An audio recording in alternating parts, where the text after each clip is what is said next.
Es la ruta que tradicionalmente tomaban los peregrinos que desembarcaban en alguno de los puertos del Cantábrico. Les hablamos del Camino de la Costa, 34 etapas y más de 800 kilómetros. Parte de Irún y entra en Galicia por Ribadeo. La imponente Catedral de Mondoñedo y el Monasterio de Sobrado dos Monxes esperan al caminante antes de llegar a Compostela.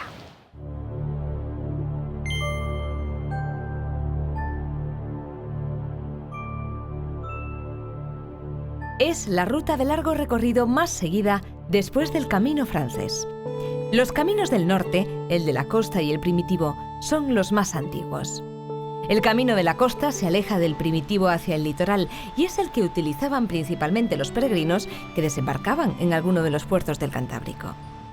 Partía de Irún y entraba en Galicia por Ribadeo, puerto en el que también desembarcaban peregrinos. Se internaba en los valles de Vilanova de Lourenzá y Mondoñedo, cruzaba las llanuras de Vilalba y Guitiriz y recibía la hospitalidad del Monasterio de Sobrado dos Monxes, antes de unirse en Arzúa al Camino francés.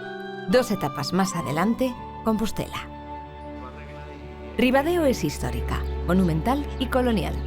En esta villa lucense, que conserva el aire mestizo entre lo asturiano y lo gallego, encontrará el peregrino los mejores ejemplos de arquitectura indiana gallega. En su puerto se inició todo.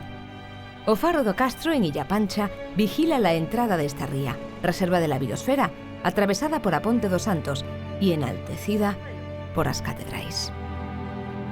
Es aquí donde el mar exhibe su poder erosivo. Esto que ven es un monumento natural, una sucesión de acantilados en los que la intensa erosión marina esculpe islotes, cuevas, furnas, buracos de inferno y arcos que se alzan como arbotantes de una catedral. El peregrino abandona Ribadeo por el Camino Bello de Lourenzá. Lourenzá, tierra de habas, un municipio milenario ubicado en el interior de Amariña lucense, presidido por el magnífico monasterio barroco de San Salvador, una joya arquitectónica fundada en el siglo X. La ruta cruza puntos de los ayuntamientos de Barreiros y Trabada antes de llegar a Mondoñedo, una de las villas antiguas mejor conservadas de Galicia. Tierra de Miranda, tierra con historia, patria de Álvaro Cunqueiro. El peregrino entra en la villa por el barrio de San Lázaro, continúa por a Fontebella y llega a Os Muiños. Aquí, en Mondoñedo, el camino y todas las calles llevan a la catedral. Un rosetón y un pórtico románico saludan al peregrino.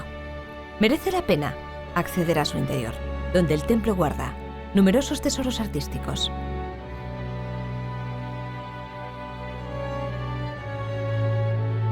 Tras 40 kilómetros dejamos atrás las duras etapas de la montaña lucense para adentrarnos por a Terra Cha, la mayor planicie de Galicia. Una vasta llanura salpicada de aldeas ganaderas. Los caminantes, al llegar a Goiriz, descansan y reponen fuerzas en el atrio de la iglesia dedicada a Santiago. Al lado, el cementerio neogótico con sus pináculos de piedra labrada. En Vilalba el peregrino caminará por viejas congostras que se emboscan entre fragas y soutos. Estas sendas campesinas serán una de las mejores experiencias del peregrino en la etapa final de su viaje a Santiago. Aquí encontrará uno de los baluartes medievales de mayor interés de la comarca, la Torre de los Andrade, restaurada y convertida hoy en parador de turismo.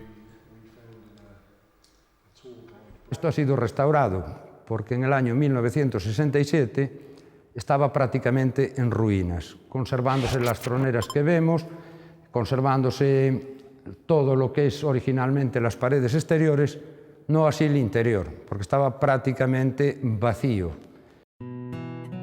El camino norte se despide de Vilalba por a Ponte Rodríguez, sobre el río Trimaz.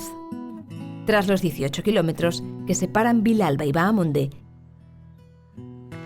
el camino norte atraviesa Guitiriz, lo hace por el puente gótico de Parga y por la aldea de San Breixo y acompaña al río hasta el concello de Friol, donde el peregrino debe detenerse a conocer la Torre de Friol. Levantada originalmente en el siglo XIII, es la fortaleza más antigua de la provincia. 21 kilómetros después de una caminata sin desniveles, les espera la hospitalidad del monasterio cisterciense de Sobrado dos Monxes. Es la principal seña de identidad de Sobrado. Es del siglo X y su vinculación xacobea se refleja en este claustro, el de los peregrinos. 20 kilómetros después, Arzúa les saluda y los caminantes que completan el camino francés. Aquí se funden las dos rutas, que en poco más de 50 kilómetros terminan en la capital de Galicia, en Compostela.